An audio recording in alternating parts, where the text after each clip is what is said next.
(11). Let's kick off this webinar. I am super excited for the topic we have today. We will talk about how to scale revenue without breaking your systems, something I think we all have experienced in B2B SaaS. I'm Klara. I'm part of Younium, working in the commercial team with our expansion in UK. And as a seller, it's not every day you get 3 seasoned finance leaders in one call. So super excited to have a live panel with me here today. We have Dael, VP Finance at MentionMe. Welcome. We have Tom van Dael, CFO at Hallo, and also Johan Castevall, CFO at Younium. I will give you the opportunity to introduce yourself in a few minutes, just share a bit of background and your experience. We have 50 minutes for the webinar today. We will have some Q&A at the end of this webinar, around 10 minutes. So feel free to ask any questions you have now when we have this panel live here. And we are also recording this session. We will send out the recording within the next 48 hours. But I think what we see is that SaaS is always evolving, and I think the role of the CFO is changing. They are expected to drive growth, deliver real-time insights, and be strategic partners to the rest of the business. But if we look at the reality, I think many are still stuck in disconnected systems, disconnected tools, and manual processes that doesn't fit the new way of working. And I say this a lot, but we're in 2025. Growth at all cost is basically dead. And I think the new playbook is more about growing leaner. And then the tech stack plays a very big part of that. And let's see if all 3 of you agree with me on this. But modern CFO wants to have real-time insights. They want AI to do the manual work, and they want finance to be part of growth. Would you like to add something to that? I think it's a great start. All right. But Dael, can you start to just give a quick introduction of yourself? Sure. Yeah, so 20 years experience in finance, worked in both Australia and the UK, so moved back to the UK a couple of years ago.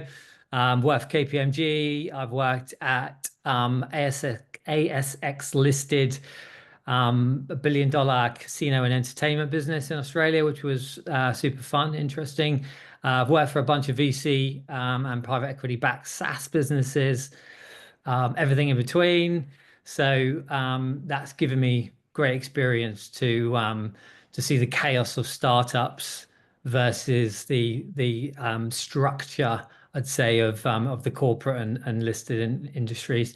Now it mentioned me, so I like to say we're the world's best referral marketing agency. We've just launched a new influencer management product, so we can source, we can find, and we can manage influencers for customers at scale.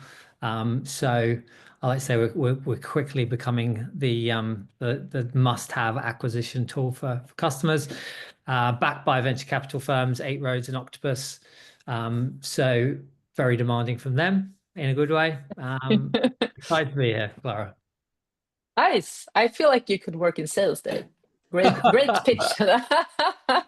My VP of marketing's told me I have to drop in some little mention me bits throughout. So yeah, I love it. Tom, do you want to go next? Yes, and thanks for having me. Tom van Dael, also 20 plus years in finance, based in the Netherlands, worked for a lot of Dutch companies, telco, software with Visma, cyber security with Fox, part of NCC Group, and currently CFO of Hallo. And Hallo is a managed service provider for SME customers in the Netherlands. And the past 5 years, we acquired 25 companies and are integrating them on our platform. And that's the current role I'm in. This is also private equity backed. And before with Visma, so that's really SaaS. Now we are also working in a SaaS way, but previously with Visma also in the SaaS industry. A lot of experience here. Thank you, Tom. And Johan? Yeah, thanks. You want to get an intro? Yeah, thanks. So I'm Johan Castevall. I'm the CFO of Younium. I have 2 decades of experience in making B2B SaaS companies grow. I've had different operational roles in my background, and managerial position. I was CEO for 5 years. I've spent more than 10 years as CFO for international scale-ups, experience from VCs and VC-backed and also public companies. And I'm also doing investments for a B2B SaaS investor that is called Partner Capital. Great. Oh, I'm looking forward to dive into the questions with all this experience. And I think I want to start a little bit around where finance breaks first. And this is something I see across the board when I speak to finance leaders. When you hit that or accelerating your growth, finance seems to break first. And this is not because like the CFO lacks skills. It's rather that we're operating in environments that are not built for that kind of speed or agility. So Tom, I would like to start with you. What do you see when companies hit a certain growth stage? What's the first thing that will show strain in the finance function? Do you think it's broken processes, outdated systems, or real-time insights? Or do you see something else from your point of view? Well, to first say when finance breaks, that means that the organization already broke before, because finance is with everything at the end of the chain. So if your problems end up at finance and accounting, billing, those areas, then probably something already went wrong earlier.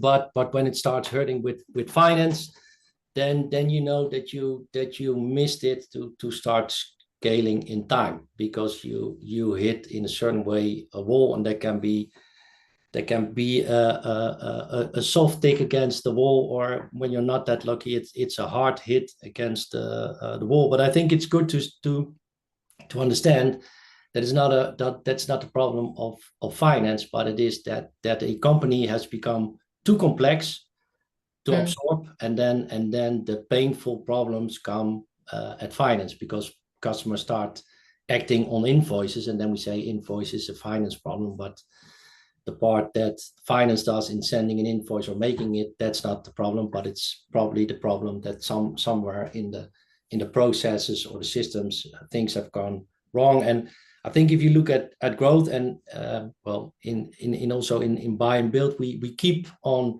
growing and taking in some complexity. So you try to be standard, but you always pick up some complexity. And at a certain point in time, that is not working anymore. That has become too big, and then everything starts to break. And I think it's in processes, it's in your product portfolio. Often it's in your customer agreements, where we tend to say everyone is standard, but everyone has his own special customers. And if you start accumulating that becomes a problem. And what you often see, if you start adding companies, then there's always a small legacy part, and that part is not hurting with company 1, 2, 3, 4, 5. But when you end up in 2025, then that becomes a problem. So I think it's a challenge to see how you can scale to a next level before this happens. And it's often very difficult, because it means you need to do an investment.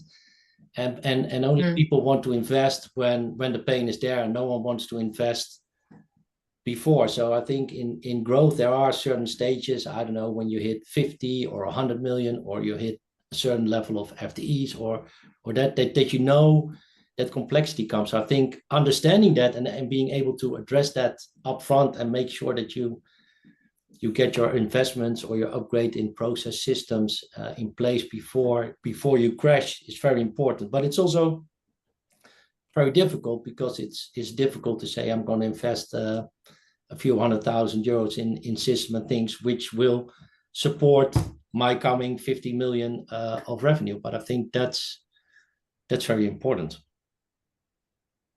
Yeah, I think you summarized that pretty well, and this is what I hear as well when I speak to finance leaders. Johan and Dael, do you see the same things as Tom, or do you see something else? Johan, do you want to go first? Yeah, I agree on that. Try to set your best practices in place and tooling as early as possible. I think that's key to sustain growth. Yeah, look, echo the same comments. If you don't set yourself up for success, you're going to break pretty early. I'm a man of simplicity, so keep things simple, because complexity is always going to jump out at you. So yeah, I agree 100%. And it's also the fun thing of scaling, because a lot of people think that that's accumulating a lot, but scaling is doing more in a simple way, and not getting all your customers with all the hassle in, but make sure that you do more in a simple way. And if you're able to do it, then also you can do more data stuff, more digital stuff, more AI stuff, because all those things are, and what you said in the beginning, yes, I hope to end up in a finance department which is able to do it, but it means that your groundwork needs to be properly, otherwise doing stuff digitally with your customers or AI, those kind of things are not going to be that successful on a crappy platform. 100%. I think having control of your data is everything to be able to build and scale on it. And Johan, I want to ask you this. What do you see are the most common blockers when it comes to recognizing revenue accurately and on time, and especially when you are growing lean? And I think you can be biased here, but we are a pretty good example of having a kind of a lean finance function at Younium. Yeah, I mean, exactly, Klara. So I mean, we're very few. We're like one full-time employee divided by two. So I mean, we're very lean at Younium, and we want to stay lean and stay efficient. So, but I think, as Tom touched upon, I think it's absolutely key to get your like order to cash machine running as smooth as possible, as early as possible. So to get the automation from your signed customer order all the way to billing and revenue recognition, I think is absolutely key. And I mean, as a CFO and finance team usually have an over-reliance on Excel and tend to do some manual steps along the way. But the sooner you can really integrate your CRMs with your billing platforms and into the general ledger or ERP for your RevRec, I think that is absolutely key, and it's important to prioritize that early in the growth journey. 100%, especially when you have sellers like me who tends to be a bit creative with the contracts now. Stick to the process. Yeah, we stick to the process, and we do handovers in the systems and not on napkins on other stuff. Exactly. Do you, Tom or Dave, feel like you want to add something to what Johan just said, or do you see the same things? Yeah, I think for me, I've been in a high volume SaaS business, and I've been in one with larger ACVs. And when you've got a larger ACV business, it's easier to reconcile your revenue, right? So you can often mask any issues with that. When you start to see more high volume, RevRec becomes an absolute nightmare if you've got manual systems, and I've seen that firsthand. So So getting that system set up early to understand what your revenue profile is going to look like is absolutely essential, is what I've learned anyway. Yeah, I've seen that as well, those monster clunky spreadsheets with the rubric. Yeah, the challenge is always if you add companies with a portfolio and the majority is on that standard, that's easy. But then it is what do you do with that remaining 10, 15, 20%, which is profitable, which is interesting. And then it's always the discussion, do you try to press it in your standard system where you might also interact with the other 80%, which goes smoothly and everyone has, or do you put it at the side? But if you put it at the side, who's looking at it, and how do you make sure it doesn't blow up in your face 1 or 2 years later and you're paying 10 times more than you thought you had? And I think that's a little bit the practical challenge always with these kind of things. But then having an 80-20, saying, okay, the majority we keep lean and simple, and know your customer is not special. It fits in these malls, that I think is very but I think it's also something that the whole company needs to be aware of, that if you don't do it, it's not only finance that gets into trouble, it's the whole company that gets into trouble in your support in all areas. Yeah, definitely. And Dave, why do you think so many still underestimate what it takes to run a modern finance function? And I think what I mean by that, I actually checked some statistics last week. I saw that only 9% of finance functions are leveraging like AI all the way. So from your perspective, what role does the tech stack play? Yeah, good question. I think for me, finance, there's still an outdated view of what finance actually does. Historically, it's obviously been seen as a back office function, focused on compliance and cost control. But I think the reality in modern SaaS businesses is a great finance team should be a trusted partner to the business, kind of from a strategic perspective, and not just number crunching at month end. And I think that disconnect can cause issue in a bunch of areas. I think people underestimate the pace and complexity of SaaS businesses. We grow fast, we pivot often, so finance really needs to kind of have that real-time visibility into key metrics, like obviously your ARR, your churn, your CAC, to help support decision making. And if you're in manual spreadsheets, they just can't keep up, the likes of Excel. And that kind of brings me on to the legacy systems. We are in a time now where these old school finance tools weren't built for recurring revenue, like the flexible billing models or even the types of SaaS metrics that we use today. They just don't match the needs we have. So what does that mean?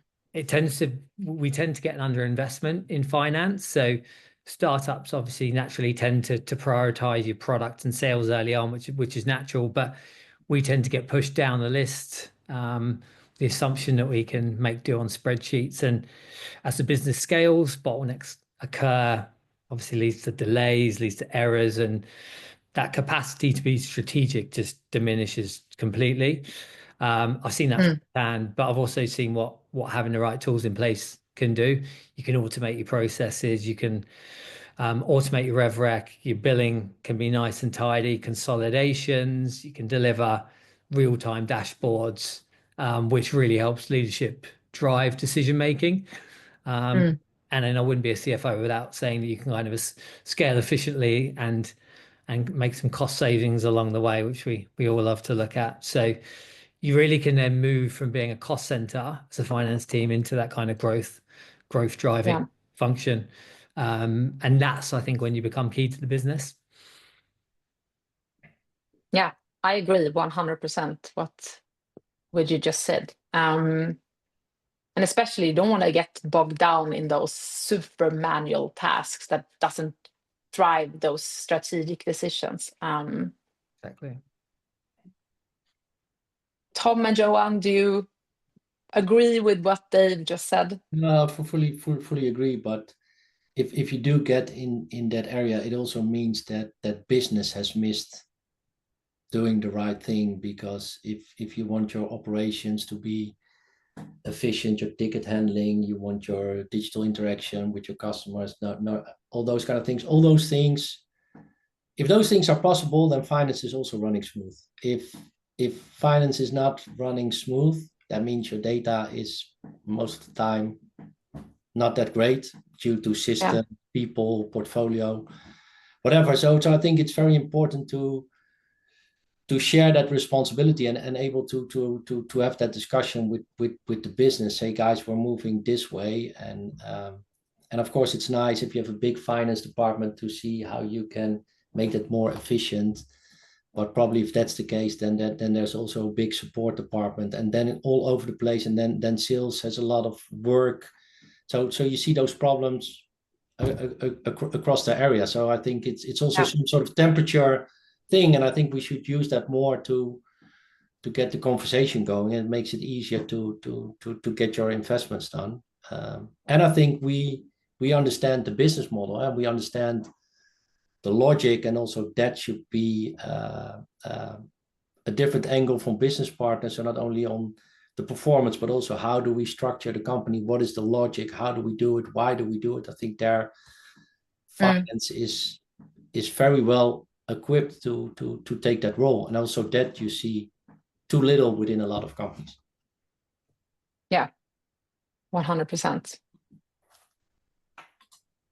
And I think we need to move on so we keep up with the time as well.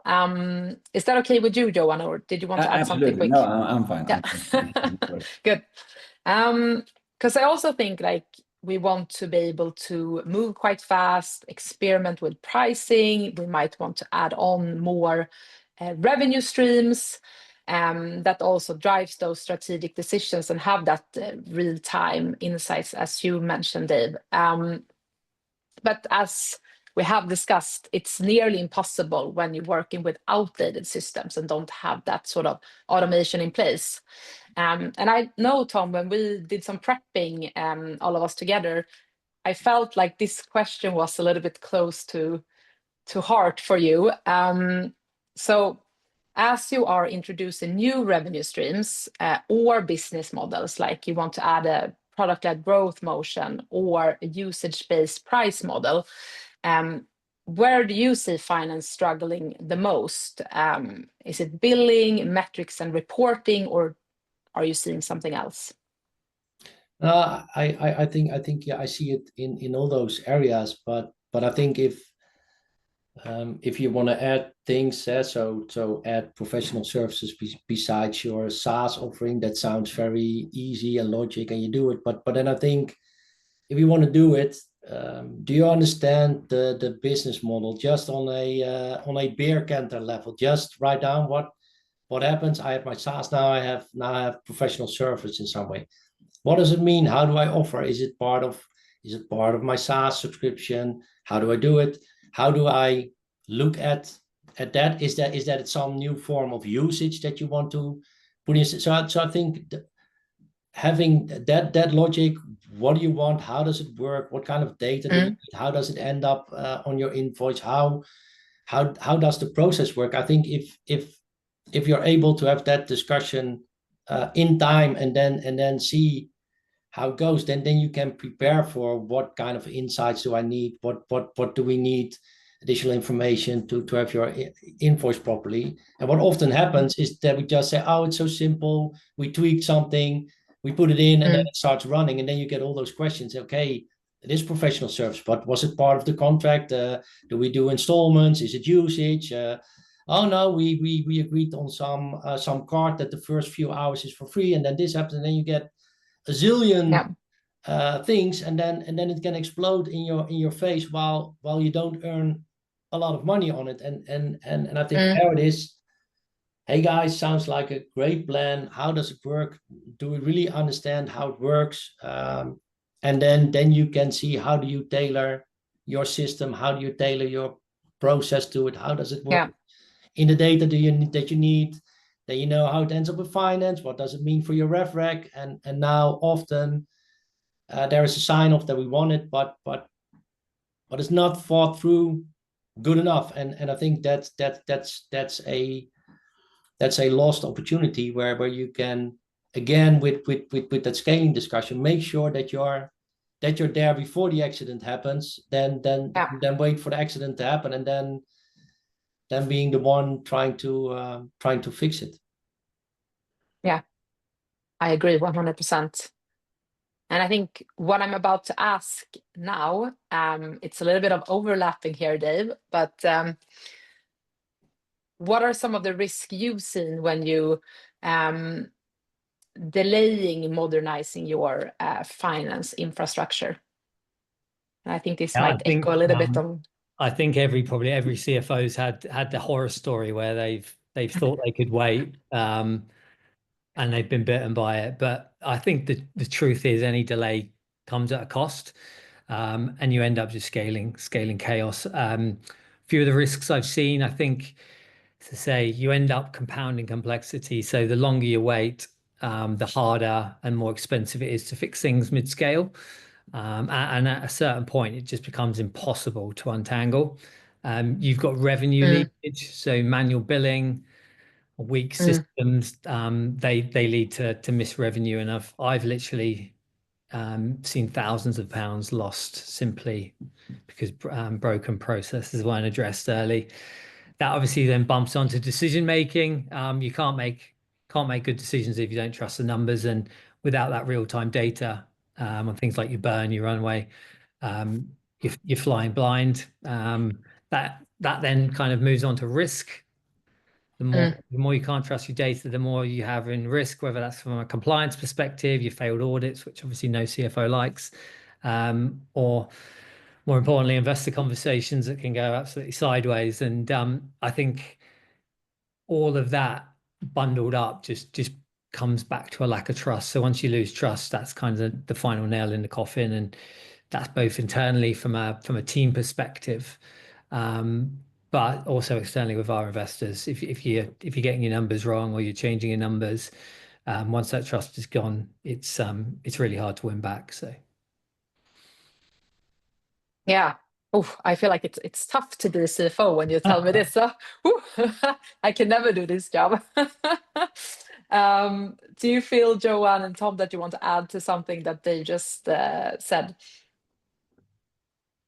No, I just echo that. I mean, finance is trust business, and I mean, you have to be on top of your data in order to also deliver correct forecast and guide and really partner up with the business to be that advisor that you expect to be. And yeah, once you can miss out once maybe, but I mean, it can't be consecutive misses. Then it impacts trust.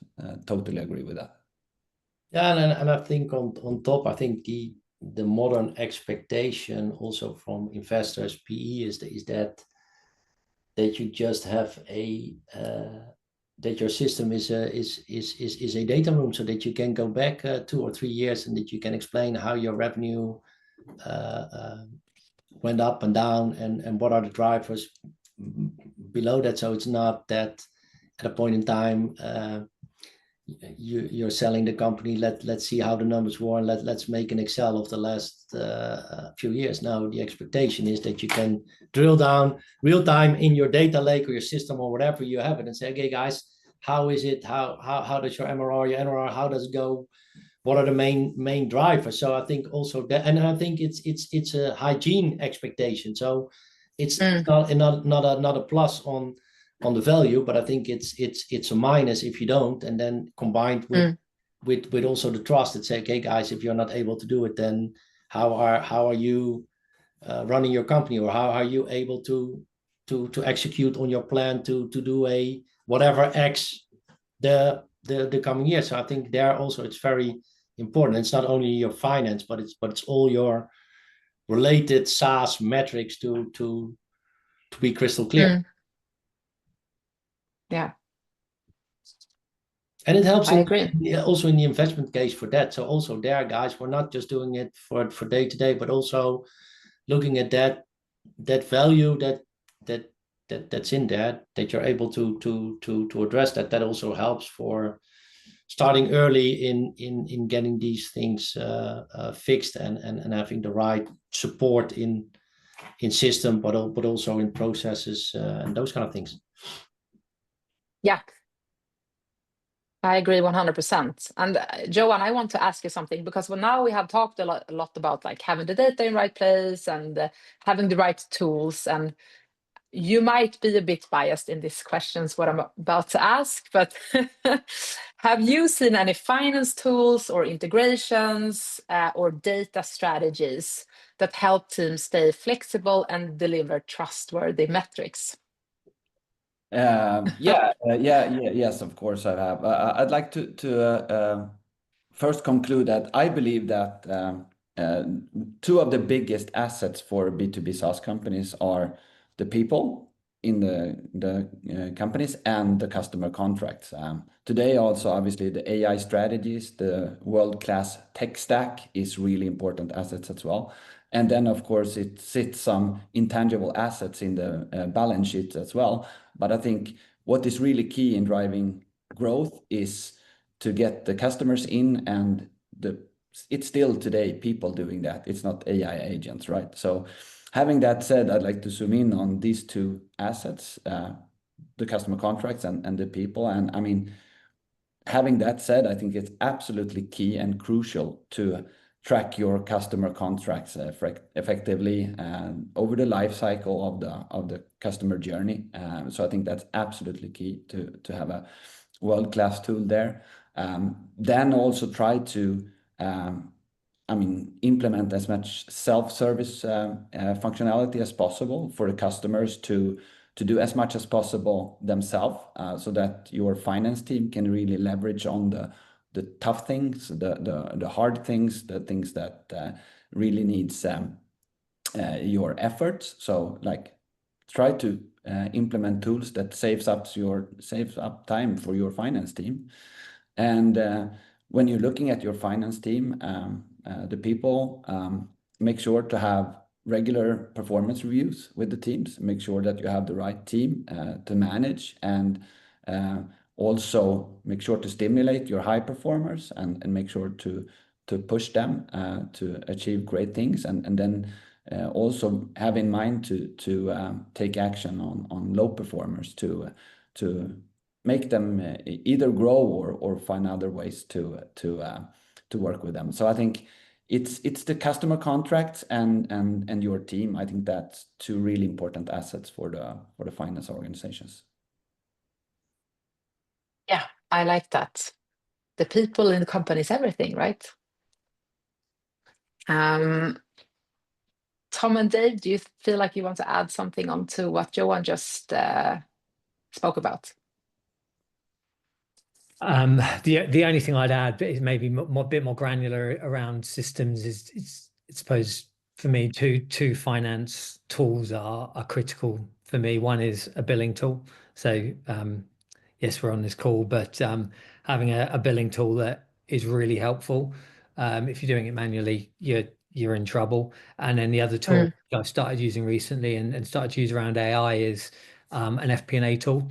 So being able to automate your forecasting and processing as much as possible, and having live metrics and dashboards, which mean you don't have to be playing around in Excel or Google Sheets to make sure that things are right every month. I think that they're two critical tools that we use, which saves us a bunch of time.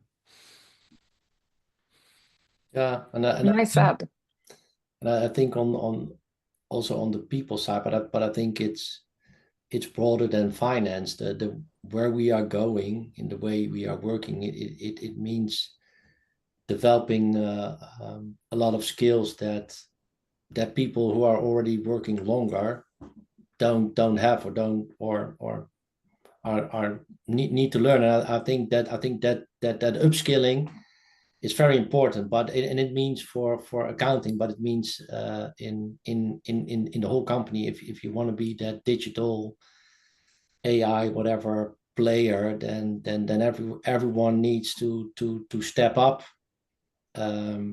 And I think everyone should also see it as an investment in themselves, make them more valuable for the company or for the labor market. But I think it's very important that everyone does a step up, because you cannot do it only by finance.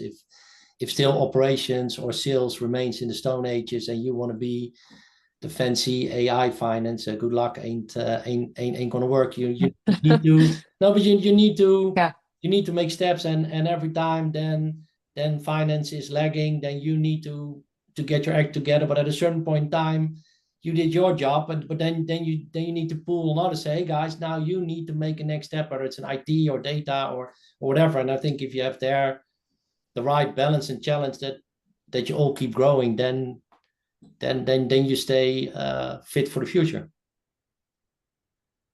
Yeah, I agree 100%. I think AI starts with the people. I actually have a question to all three of you. Now, when we talk about people, and this is a little bit outside the scope for this webinar, but if you got the opportunity to sort of go back in time when you were maybe entering your first finance leader role in a high growth SaaS company, what would be your top advice to yourself and why? And who wants to go first? Do you want me to go first? Yeah, go for it. I mean, look, this changes every day. I could be giving myself new advice every day, but I think what I'd say is, I mentioned earlier, think about the company you want to be in 18 months, not the company you are today. So I always say build for simplicity, because complexity will show up, and as new products come in, new pricing models, you go into new markets, complexity just gets added in. And if you don't set yourself up for that, as I say, you can't untangle yourself later on. So automate early, use AI now as it's coming in. And then just the only other piece of it outside that is stay really close to your sales team and your product team, your go-to-market team, because we're not just numbers guys anymore.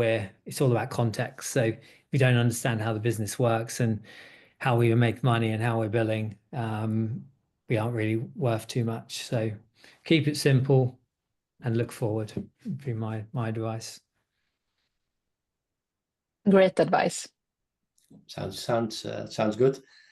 I think for me, if I look back a lot of years and how could I've done things more efficient or more aware, then I think it's politics and pragmatic. So from politics is, don't try to solve it as finance as yourself, and the problem that occurs with finance, unless you're very incapable, isn't caused by finance alone. So how do you make sure that you get your business involved in your problems and in the things that you want to address? And I think the last years in all the companies want to become more digital. I think that's a great lever you can use if you don't care about me struggling in the invoice. You do find it a problem that we cannot share information in our digital portal with customers, because if the invoice is not good, then what shows up in a portal or whatever is also not good. So find ways to make it a collective problem. And what I also often use, because the most problems are pushed towards technique, because we're talking about systems and those kind of things, but and maybe product portfolio, but often it is also more a commercial depth. So all the freedom that a commercial organization has in creating all kinds of things, and that complexity of a portfolio with a system which was not designed for the digital age we're in, then it becomes a problem. So how can you make sure that you get everyone on the boat? Because you cannot solve those problems alone. If sales says it's your problem, we just keep on selling the way we did. And if that's one of the reasons you're into trouble, you need to address it. If we keep adding products to the portfolio, or don't kill our legacy, or get to new things, then mate. So I think it's really getting everyone on board, and it's not a finance problem, it's a business problem. And I think on the pragmatic side, I think I used to be we need to do everything this way, and it's impossible. So I think it's better to have 80% in a standard way, and you know it's standard, and you can trust it, and that 80% runs like a machine, and then you can have your attention on that 20% and see how you manage that, or get it to the 80.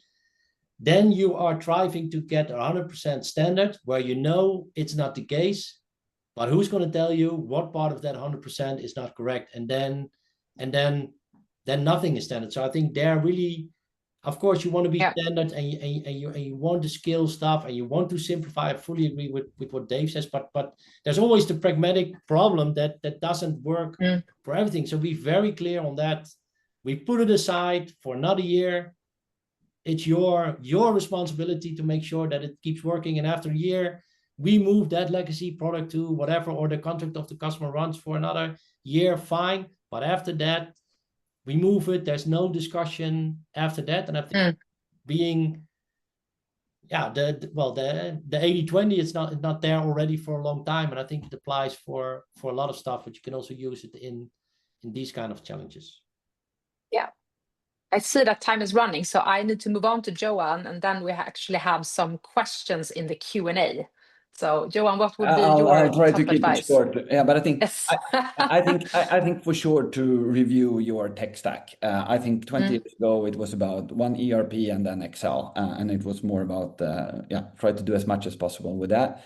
Now, today, in the era of AI, I think it's absolutely key to review your tech stack. It's not today as cumbersome to change tools as it was a few years ago, and make sure that you choose a vendor that you can leverage your company's growth on, and also that can join you and your company into the future. It's such a great discussion. I almost lost track of time myself. But now I have some questions from the audience. I will start with this one. What metrics or KPIs do you now track that you didn't track in the earlier stages of growth? This might be a little bit open for interpretation depending on what growth stage you're in currently. Who wants to take a stab on this one? Yeah, I can go. I think it's super important to keep track of your leading indicators. Your first meetings booked in by the sales teams, the things that will mature over time and in the end up in deals. Keep a close eye on your leading indicator, the earliest signs of how your sales and your growth is developing. No, I fully agree, and I think the same applies to really understanding churn. You can have your KPIs and you can have your facts clear, but really understand what does that mean for future churn or for lifetime of customers. But I think it's also, are you able to focus on it? If you as finance are working all the time in fixing the past and making sure that that's done, then that's difficult. But I think if you really want to be the finance of the future, you should be able to start tracking those items below your KPIs on where things are going. Fully agree. Here comes the next question. What were the first signs that your finance systems were no longer keeping up with growth? Was it reporting delays, compliance risk, or something else? And I think we touched upon this earlier, but let's do a little bit of repetition. I'll take this one first, maybe. Yeah, I've actually experienced this. So coming into a business, it started month end was dragging, but as you start to look into that, you're stitching different reports together from manual processes, wondering why it's dragging, and then you start to see your revenue recognitions getting tricky, for example. That then leads on to your billing falling over. That then leads on to customers becoming less happy because the billing's wrong. So it flows all the way through the business from where you think it's just a bit of a month-end process, actually the fundamental problem. So I suppose what I'm saying is it was everywhere. No, but I think it's a good one what you're saying on month-end close. If it takes a long time to close, then apparently it's not the most efficient one. And I think it's also then the quality of the discussion. If you then keep in your closing keep going up and down, and then 5 days later the revenue is still around the same number because you went up and down, then you really see that you lost it. And I think you also see it in your invoicing, in your payments, because customers, if they have problems and they have the idea that they're not helped, then it's very efficient to say, hey guys, I'm not paying. Take a look at my outstanding tickets or whatever. So also they're seeing that behavior of customers starts changing. Customers that pay nice in time start delaying. Of course, once in a while it's a company that has a problem, but often those are also pretty late indicators that already a lot went wrong. Yes. I see that time is actually running out. So first of all, I am super happy that all three of you wanted to participate today and share your point of view on this discussion. And I think we can summarize that you need to have your data in order. Don't make it too complicated, and the people are crucial as well. So super nice to meet and sit down and talk to all of you, and also to the audience who decided to listen in today. And we will send the recording, as I mentioned before, within 48 hours. And if someone who listening today feel like it might be time to, move away from our outdated tech stack, you know where to find us at Younium.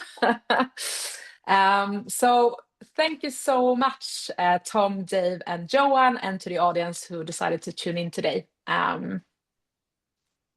Thanks for the Bye, invitation. everyone. Yeah. Thanks. Bye-bye.